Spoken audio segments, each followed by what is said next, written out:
Me dedico a las anomalías, no a las que aparecen en los libros o en las películas, sino a las reales, documentadas, que alteran nuestra realidad cotidiana. Mi trabajo consiste en registrarlas, analizarlas y, en la medida de lo posible, explicarlas. En 2019 me asignaron un caso procedente del condado de Fresno, en California Central. Todavía lo tengo en una carpeta aparte con la etiqueta pendiente.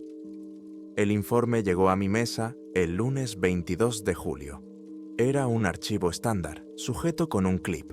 Dentro había impresiones, varias fotografías y un breve resumen. Una casa de campo, a 2 millas al oeste de la ciudad de Carruthers.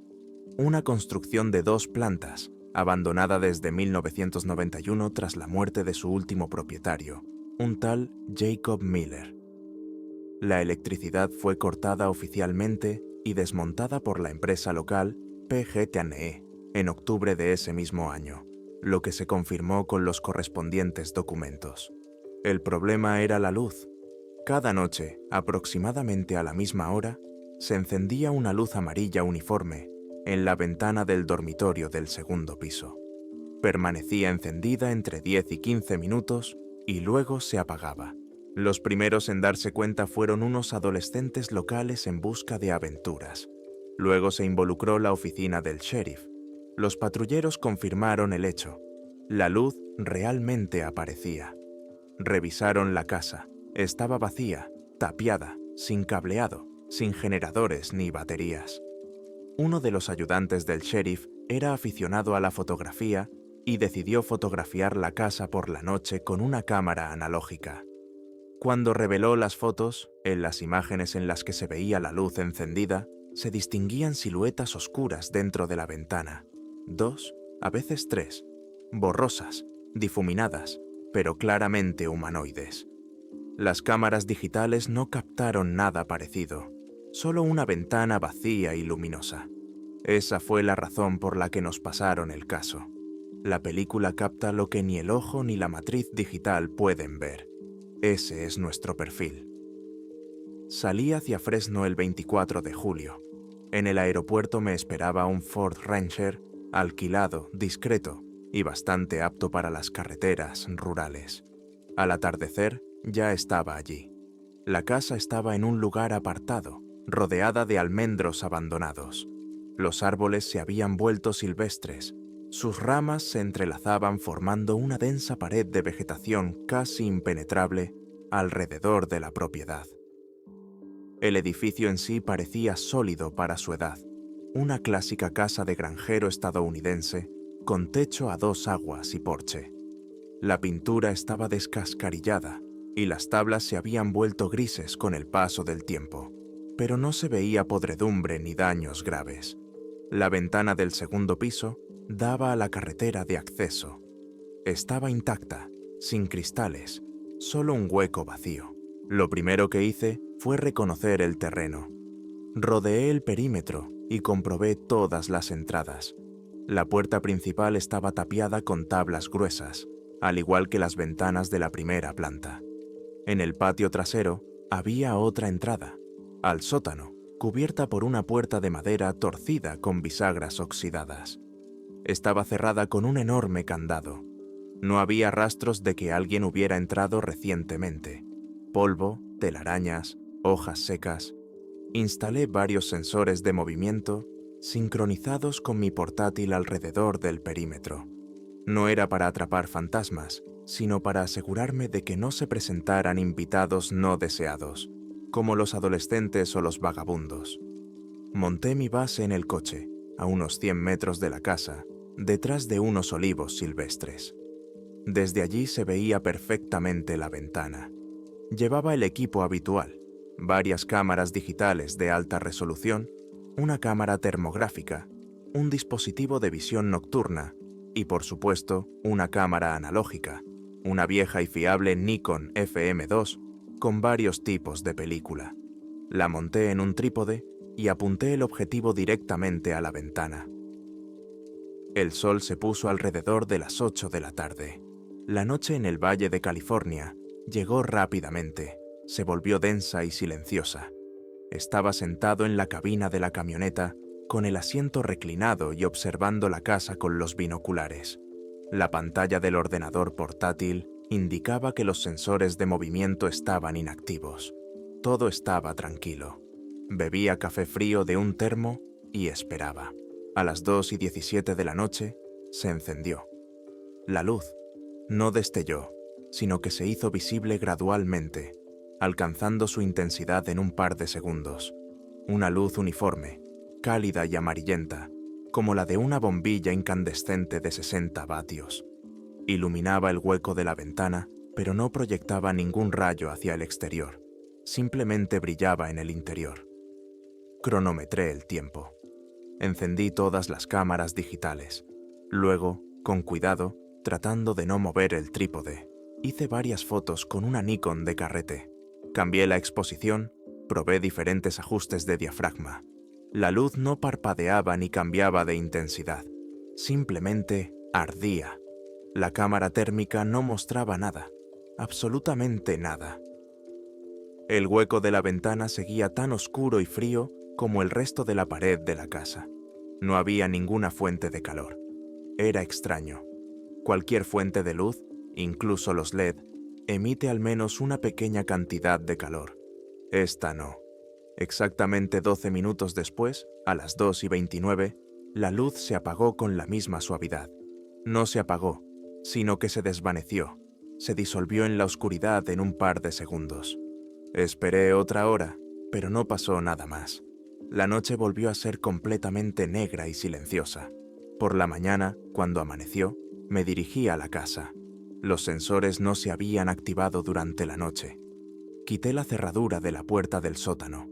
La llave maestra normal funcionó al tercer intento. Dentro olía a humedad, moho y ratones. El sótano estaba lleno de trastos, latas viejas, herramientas de jardín rotas, trapos. La escalera que llevaba arriba era inestable, pero aguantó mi peso. La primera planta estaba vacía y cubierta por una gruesa capa de polvo. Apenas había muebles, solo una vieja mesa de cocina y un par de sillas. En el suelo había periódicos que databan de finales de los años 80 y principios de los 90. Todo era como en el informe. Subí al segundo piso. La escalera crujía a cada paso. Arriba había 2 habitaciones y un baño. La que daba a la carretera era el dormitorio. En la habitación había una vieja cama metálica sin colchón y junto a la pared una cómoda de madera con los cajones rotos. En el suelo había una gruesa capa de polvo gris en la que no había ni una sola huella. Ninguna. Iluminé deliberadamente con la linterna desde diferentes ángulos. La superficie estaba intacta. Recorrí la habitación. No había cables. Abrí varias tablas del revestimiento de las paredes y el techo. Estaban vacías. No había escondrijos ni dispositivos ocultos. Comprobé las paredes y el suelo con un dosímetro. El fondo estaba normal. Realicé un análisis químico para detectar la presencia de luminóforos u otras sustancias fosforescentes. El resultado fue negativo. No había absolutamente nada que pudiera explicar el resplandor nocturno. La habitación era simplemente una habitación vacía, vieja y polvorienta. De vuelta al coche, monté un laboratorio fotográfico improvisado. Estaba impaciente por ver la película. El proceso de revelado duró aproximadamente 1 hora. Cuando saqué la cinta de negativos aún húmeda del fijador y la acerqué a la luz, no sentí miedo, sino una curiosidad fría y profesional. Estaban allí. En las fotos tomadas durante el resplandor, se veían 3 siluetas oscuras dentro del hueco de la ventana. Una era más alta y estaba justo en el centro. Las otras 2 eran más bajas y estaban a los lados, como si estuvieran sentadas. Sus contornos eran borrosos, sin detalles, solo figuras oscuras sobre un fondo claro. No se movían. En todas las fotos estaban en la misma postura. Escaneé los negativos y amplié la imagen en el portátil. No se apreciaban más detalles. Eran solo sombras, figuras inmóviles que no se veían ni a simple vista, ni con la cámara digital ni con la cámara térmica. Pero la película las veía. Revisé las grabaciones digitales. Una ventana luminosa vacía. Ninguna figura, ninguna distorsión, nada. Solo luz. Pasé el resto del día preparándome para la segunda noche. Decidí actuar de forma más agresiva. Instalé una estación autónoma en el dormitorio del segundo piso. Incluía un micrófono de alta sensibilidad, un sensor de campo electromagnético, otra cámara de película, esta vez apuntando desde el interior de la habitación hacia la ventana, y un termógrafo que grababa los datos en una tarjeta de memoria. Todo funcionaba con una batería que coloqué en el pasillo para evitar cualquier influencia en los dispositivos de la habitación.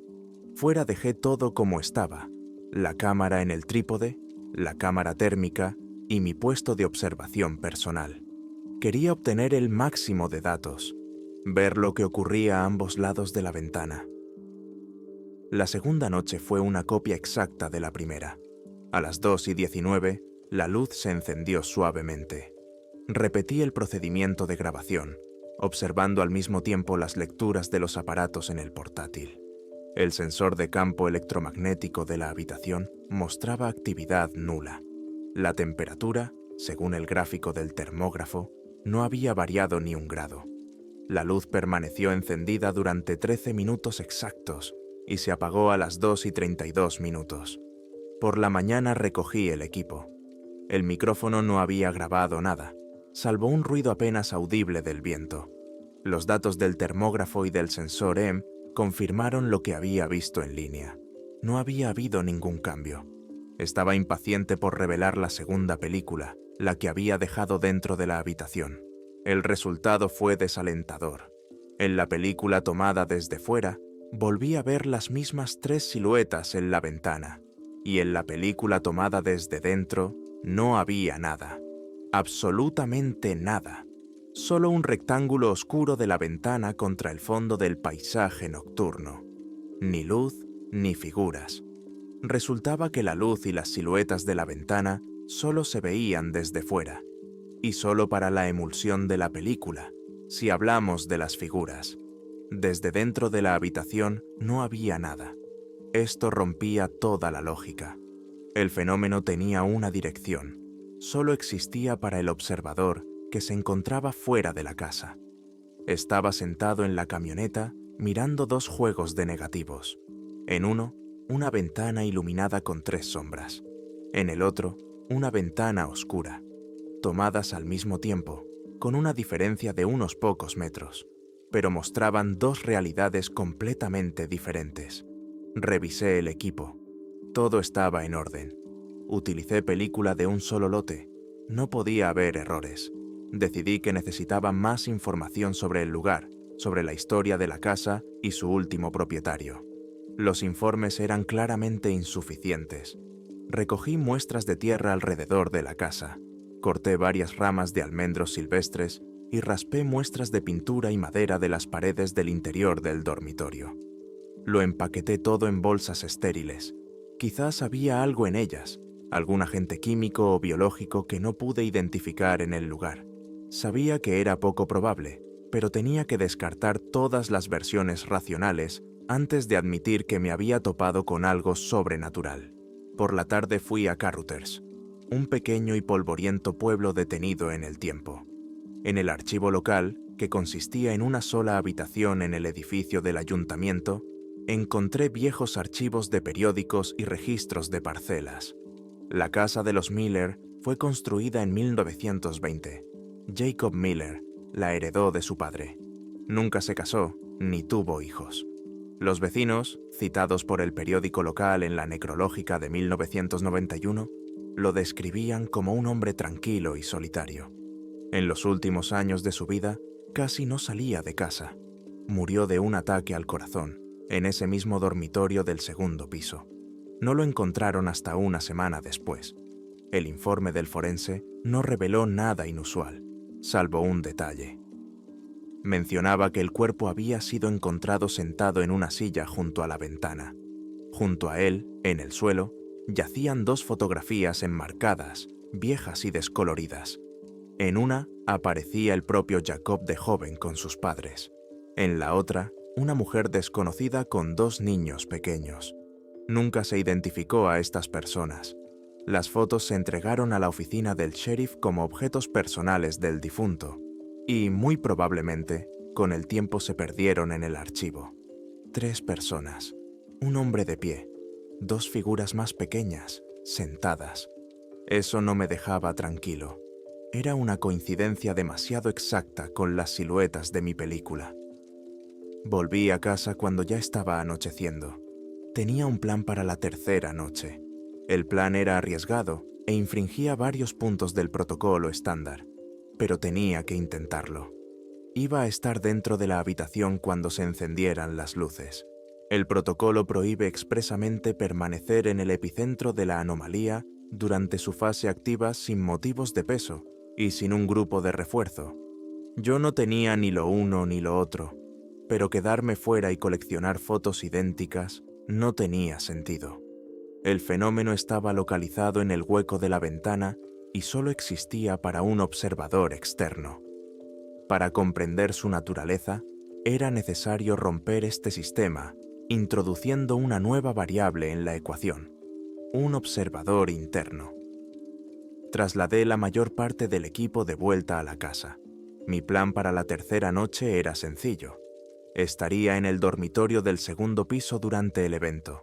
Llevaría una grabadora digital, un dosímetro, un termómetro y 2 cámaras, una digital y una Nikon de carrete.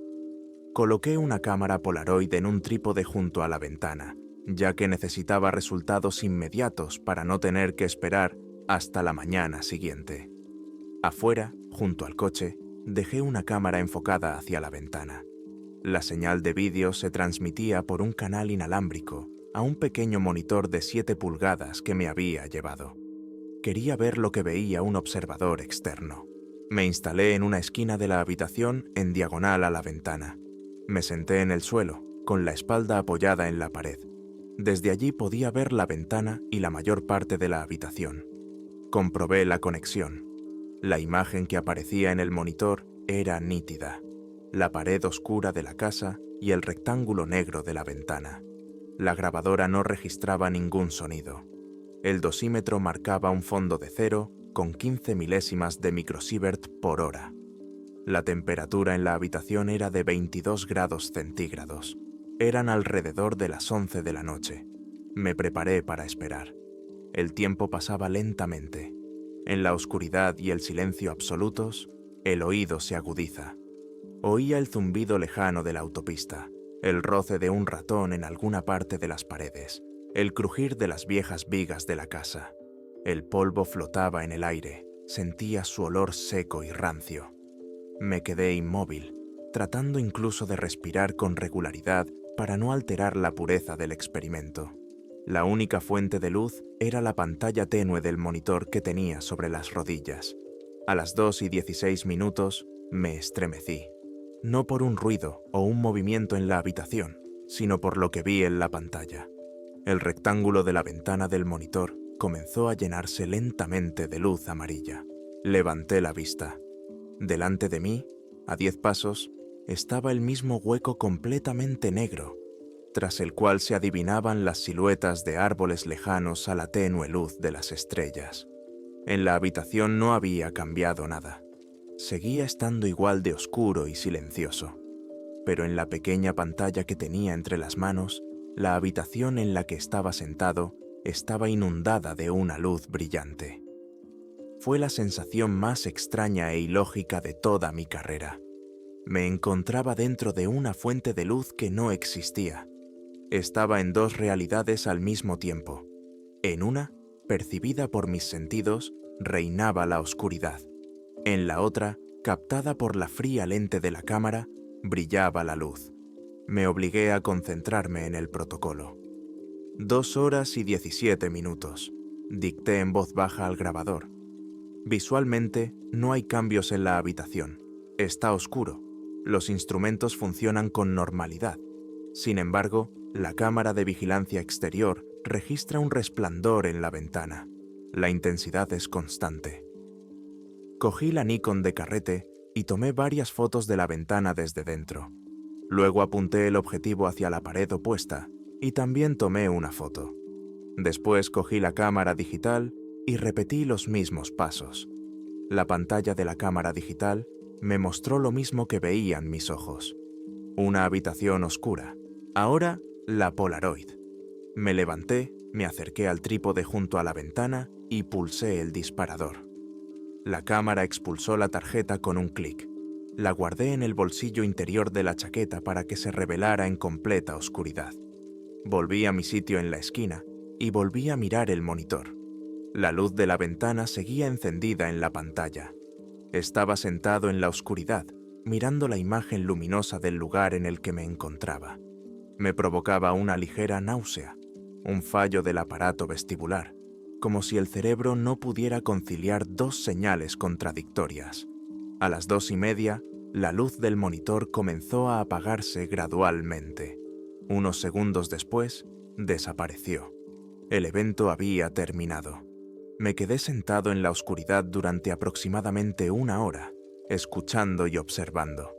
Nada. Todo había terminado. No esperé a que amaneciera. Encendí la linterna frontal y lo primero que hice fue sacar la tarjeta Polaroid. La giré lentamente. En la foto se veía la vista desde la ventana, un paisaje nocturno, árboles. No había ninguna luz, no se veía ninguna figura. Estaba vacío.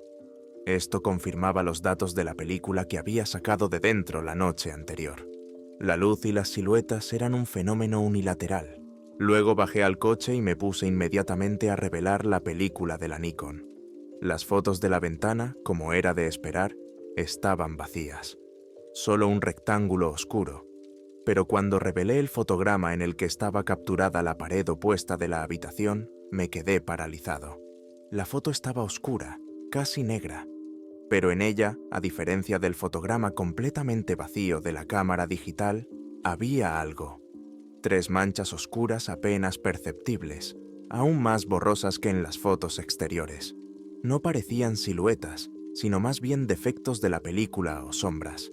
Pero su ubicación, una, más grande, estaba donde había una vieja cómoda junto a la pared. Las otras 2, más pequeñas, estaban en el suelo, más cerca del lugar donde estaba sentado. Sus contornos eran irregulares, pero estaban allí. La película había registrado su presencia en la habitación, conmigo, en completa oscuridad. Comparé los hechos. La luz solo se veía desde fuera, las siluetas en la ventana también, pero la película captaba unas sombras anómalas dentro de la habitación, donde no había nada para el ojo ni para la matriz digital. Así que el fenómeno no era simplemente una imagen en la ventana. Tenía volumen. Llenaba toda la habitación, pero era invisible e intangible. Y yo estaba dentro de él. Un escalofrío me recorrió la espalda, pero no era pánico, sino la emoción del investigador. La hipótesis comenzó a tomar forma.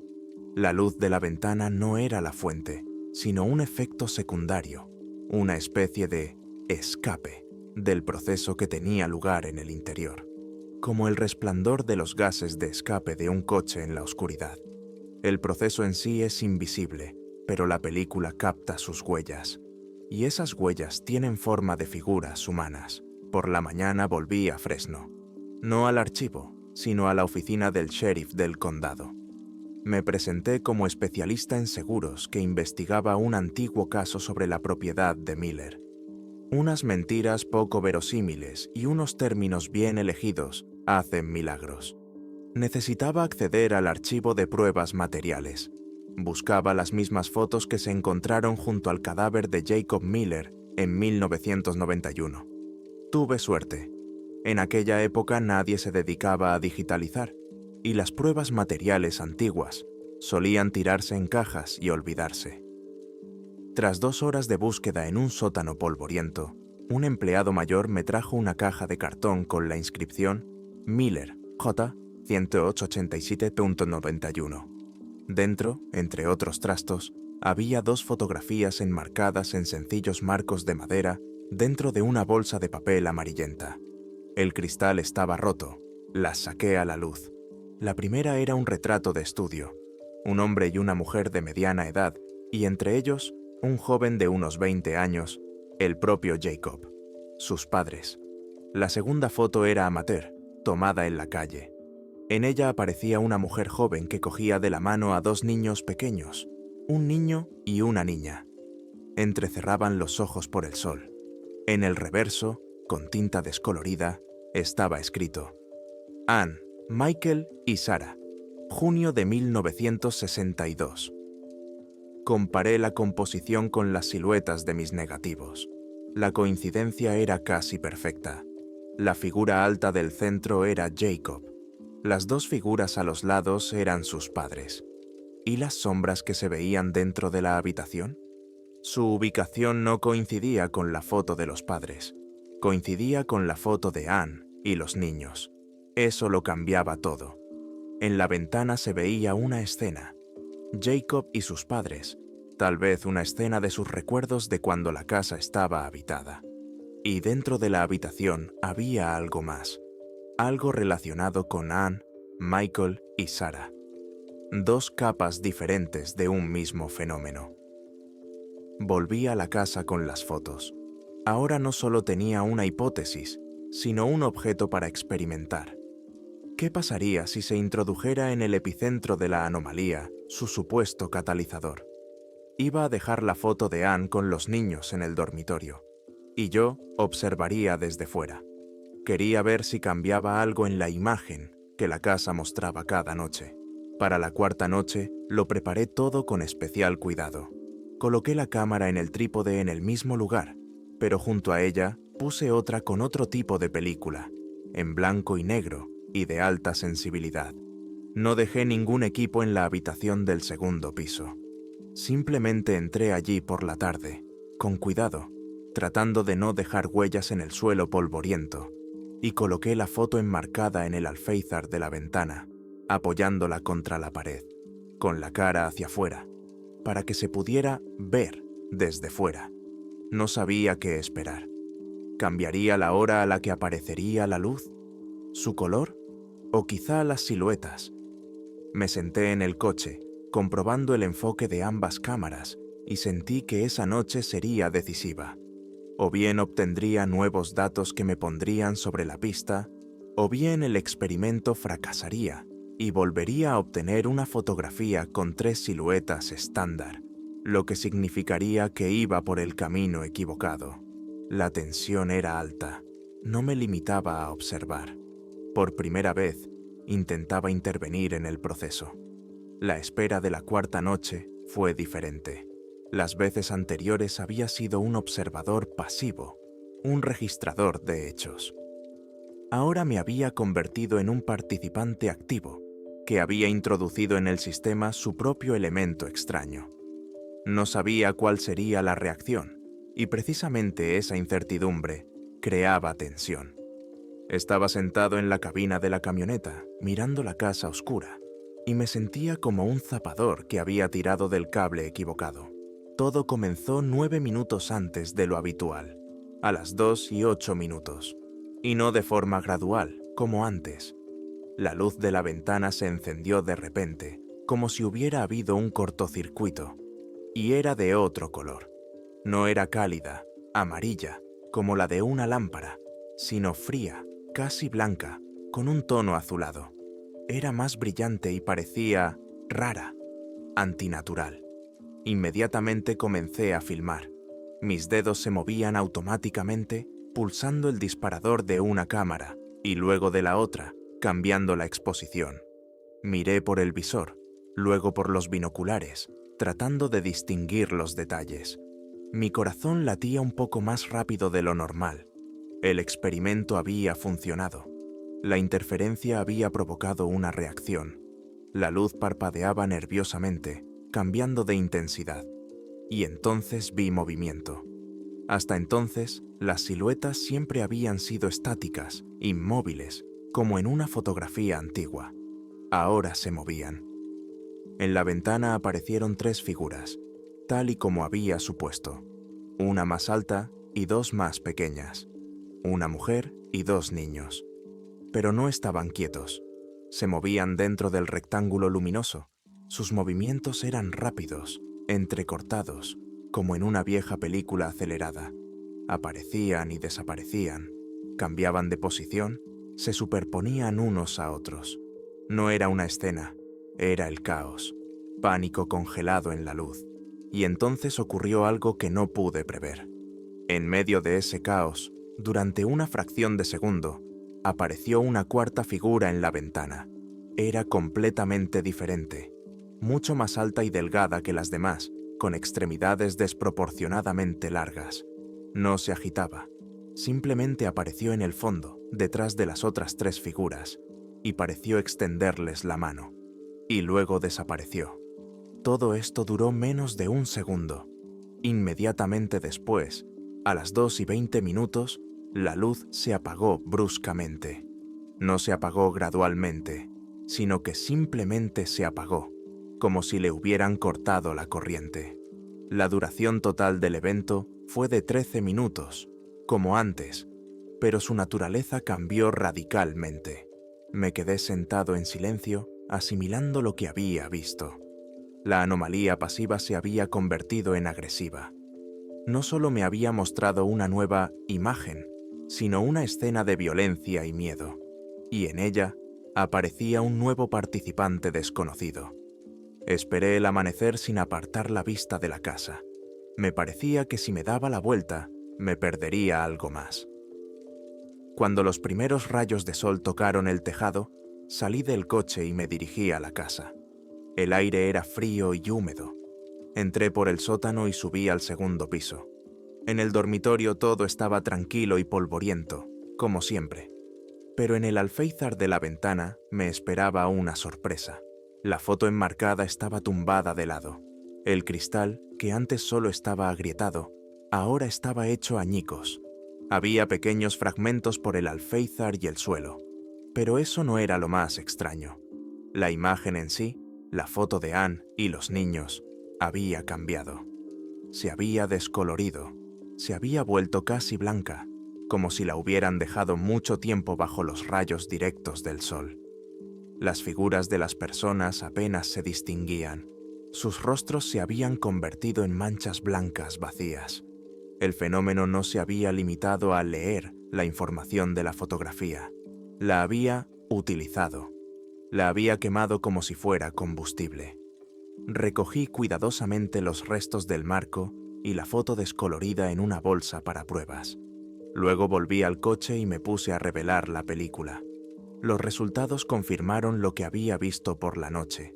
En la película en color se veían tres figuras borrosas, una mujer y dos niños, sobre un fondo de luz blanca y fría.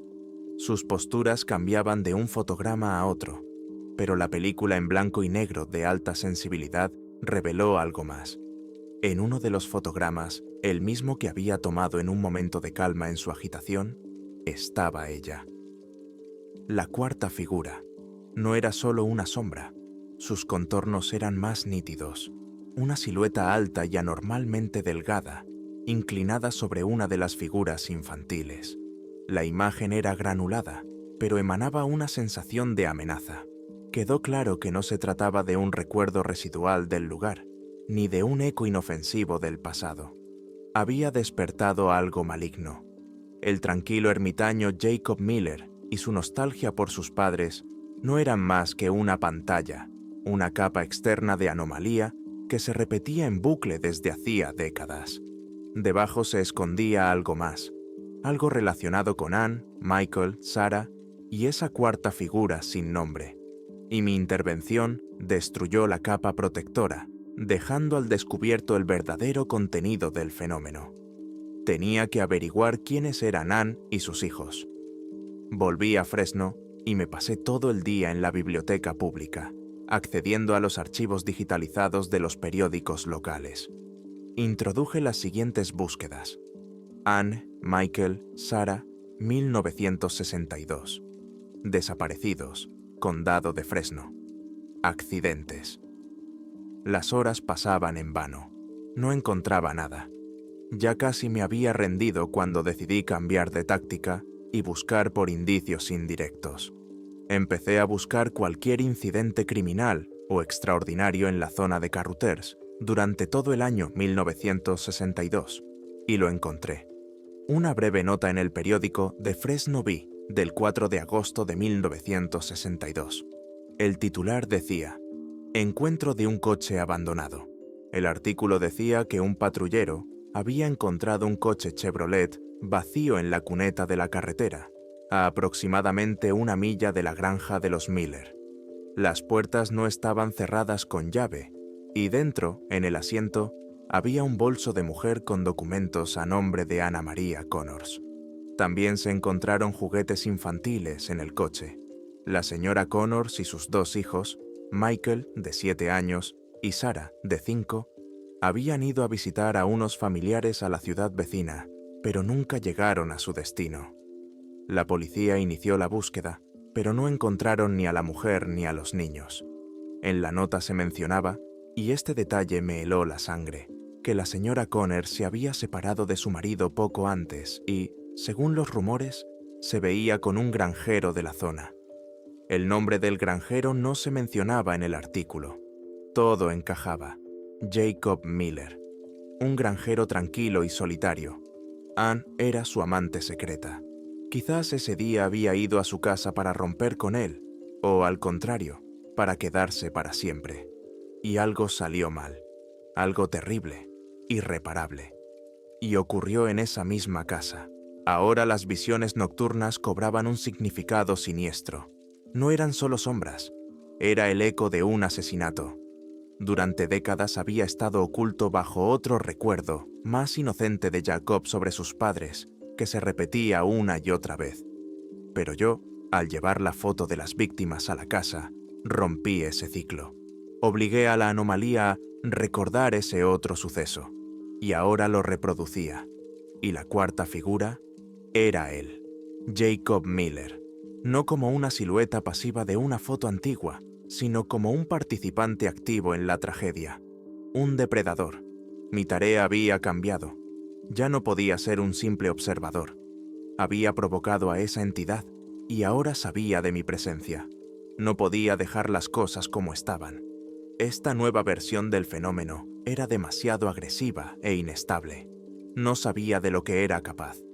¿Podría su efecto extenderse más allá de la casa? Tenía que intentar detenerlo. O, al menos, devolver todo a su estado anterior, estable. Me quedaba una cosa de la caja de la oficina del sheriff, la segunda foto, la que mostraba al joven Jacob con sus padres. El plan para la quinta noche era a la vez lógico y descabellado. Si una foto había desencadenado el ciclo de violencia, quizás la otra podría detenerlo. Ibas a devolver la foto correcta a su sitio, con la esperanza de que la anomalía volviera a su estado latente y predecible. Conducías de vuelta a casa y por primera vez en muchos años te sentías incómodo. Iba a enfrentarme directamente a algo cuya naturaleza no comprendía, pero cuyas intenciones ahora me resultaban muy claras. La quinta noche tenía que ser la última. O conseguía un resultado, o abandonaba la operación y pasaba el caso con la nota de anomalía incontrolable y agresiva. La segunda opción no me convencía. Sería admitir la derrota. Conducía hacia la casa y la foto enmarcada que yacía en el asiento del copiloto parecía más pesada que el plomo. Era una foto de Jacob y sus padres, mi única herramienta de influencia. Mi plan era simple y extremadamente peligroso. Tenía que entrar en la casa justo antes de que comenzara el evento y sustituir el combustible de la anomalía. Coger la foto descolorida de Ann y los niños y poner en su lugar la foto de los padres de Miller. Había que hacerlo en ese breve intervalo de tiempo en el que el sistema era posiblemente más vulnerable. En el momento de su reinicio, antes del comienzo de un nuevo ciclo. Dejé todo el equipo en el coche, excepto una Nikon de carrete con película en blanco y negro y una grabadora digital. No iba a medir nada más, iba a actuar. A la 1:55 de la madrugada salí de la camioneta. La noche era tranquila y sin luna. Entré en la casa. Cada crujido de las tablas del suelo en el silencio ensordecedor Parecía un disparo. No encendí la linterna, orientándome por la memoria y la débil luz que se colaba por las ventanas desde la calle. Al subir al segundo piso, me detuve en la entrada del dormitorio. Dentro estaba completamente oscuro, pero sentía el frío que emanaba de la habitación. No era solo el frío de una casa vieja, sino una ausencia tangible y física de calor. Miré el reloj. Eran las 2:05. Quedaban 3 minutos. Di un paso hacia adentro. El aire era denso, viciado. Me obligué a acercarme a la ventana. Extendí la mano y palpé el marco roto del alféizar. Tus dedos tocaron la superficie lisa y fría de la fotografía descolorida. La guardaste en el bolsillo de la chaqueta. Luego sacaste otra fotografía de tu pecho, en un marco intacto, y la colocaste en el mismo lugar, apoyándola contra la pared. Era una fotografía de Jacob con sus padres. Tu parte del trato estaba cumplida. En ese mismo instante, exactamente a las 2:08 en punto, comenzó. La luz de la habitación no se encendió, pero oí un ruido. No era un grito, ni una voz. Era un sonido seco y chirriante, como si alguien estuviera arrastrando algo pesado por el suelo de madera. Provenía del rincón más alejado de la habitación. Me giré bruscamente, levantando instintivamente la cámara. En la oscuridad no se veía nada, pero el sonido era real, físico. Pulsé el botón de grabar de la grabadora que colgaba de mi pecho. El chirrido se intensificó y se le unió otro sonido, un crujido suave, como si estuvieran rompiendo ramas secas. La temperatura de la habitación bajó bruscamente. Veía cómo salía vapor de mi boca. El dosímetro de mi muñeca permanecía en silencio, pero sentía cómo se me erizaba la piel, no por miedo, sino por la electricidad estática. El aire a mi alrededor crepitaba. Empecé a hacer fotos, a ciegas. Apuntaba el objetivo hacia donde provenía el sonido y apretaba el disparador, una y otra vez. No había flash, no quería darle un punto de referencia, solo el clic del obturador en la oscuridad. El sonido de arrastre se detuvo justo delante de mí, a un par de metros. Me quedé inmóvil, sin respirar. En el silencio que se hizo, lo sentí. Una presencia, invisible, intangible, pero absolutamente real. Algo enorme y frío estaba justo delante de mí, en la oscuridad. Hice otra foto, apuntando la cámara directamente hacia adelante. En ese momento, un zumbido grave y vibrante recorrió toda la casa. No provenía de un punto concreto, sino de todas partes a la vez. Las vigas de madera vibraron y el polvo cayó del techo. El zumbido fue aumentando hasta volverse casi insoportable, presionando los oídos. Sentí cómo resonaba en mi pecho, y tan repentinamente como había comenzado, el zumbido se interrumpió. Los sonidos cesaron. El frío retrocedió. La sensación de presencia desapareció. Estaba de pie en una habitación normal, tranquila y polvorienta. Miré el reloj. Eran las 2:21. 13 minutos. El ciclo había terminado, pero esta vez yo estaba dentro del mecanismo y él intentaba triturarme. No me lo pensé 2 veces. Lentamente, retrocediendo, salí de la habitación, bajé las escaleras y abandoné la casa. Solo cuando me senté en el coche y bloqueé las puertas, me permití respirar profundamente. Temblábanos ligeramente las manos, pero no por miedo, sino por la adrenalina. Me fui de allí y no volví nunca más. Revelé la película en la base, a cientos de kilómetros de la granja de los Miller. Las primeras fotos, tomadas hacia una esquina, estaban casi vacías. Solo se veía una ligera neblina que yo no había visto. Pero en las siguientes fotos, a medida que el sonido se acercaba a mí, se hacía más densa. Y en la última foto, la que hice cuando eso estaba justo delante de mí, había una figura. No era una silueta borrosa, era una distorsión nítida y negra como el carbón del espacio. Una figura alta y delgada con los brazos extendidos. No reflejaba la luz, la absorbía. En su lugar, en el negativo, había una nada absoluta. Quedó capturada en movimiento, inclinándose hacia mí. Era lo más horrible que había visto nunca en una película, porque no era un fantasma, era un depredador. En mi informe final, indiqué que la anomalía había sido devuelta con éxito a su estado latente. Recomendé que se taparan con hormigón todas las entradas a la casa y que se prohibiera permanentemente el acceso a la propiedad. Mis recomendaciones se llevaron a cabo. El grupo de control que realizó la observación a distancia un mes después lo confirmó. Cada noche, a las 2:17 en punto, se encendía en la ventana una luz amarilla uniforme y cálida. En la película se veían 3 siluetas estáticas de Jacob y sus padres. Todo había vuelto a la normalidad. El caso se cerró, pero para mí no había terminado. Esa grabación de la grabadora, la mayor parte del tiempo solo se oyen chirridos, crujidos y mis pasos. Pero en el momento en que la casa se llenó de un zumbido de baja frecuencia, el micrófono captó algo que mi oído no percibía. Tras varias etapas de filtrado y amplificación del sonido, los especialistas del laboratorio identificaron un patrón repetitivo en ese zumbido. No era un ruido aleatorio, era una voz, distorsionada, sin entonación, similar a un mecanismo. Repetía la misma palabra una y otra vez. Era un nombre, el nombre de uno de los niños.